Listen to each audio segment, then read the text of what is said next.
ఒకసారి ఇలాంటి టేస్టీ మామిడికాయ శనగపిండితో చేసుకొని చూడండి. ఆయిల్ ఒక ప్యాన్లో ఆయిల్ పోసుకొని దాంట్లో జీలకర్ర, ఆవాలు, కొంచెం అంత హింగువ వేసి కరివేపాకు, కొన్ని పచ్చిమిర్చి ముక్కలు వేసి వాటిని మంచిగా కలుపుకొని ఒక మామిడికాయకు ఇట్లా పొట్టు తీసేసుకోవాలి అన్నట్టు మొత్తము. నేను ఇందులో చూపిస్తాను చూడండి. ఇట్లా పొట్టు తీసేసుకొని అది కొంచెం పొట్టు తీసేసుకొని దాన్ని మంచిగా తురుముకోవాలి అన్నట్టు. మంచిగా తురుముకోవాలి దాన్ని.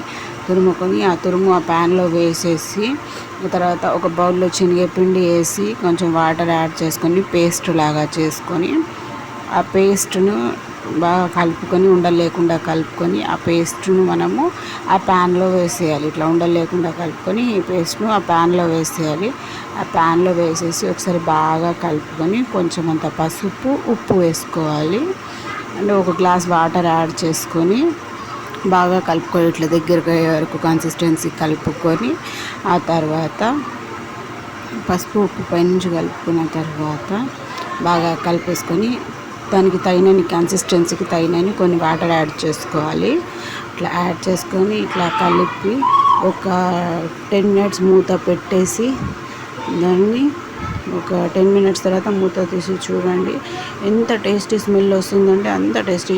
ఈ వేసవిలో మామిడికాయతో ఇలా ఒక్కసారి చేసుకొని తిన్నారంటే మీరు మళ్ళీ మళ్ళీ చేసుకొని తింటారు.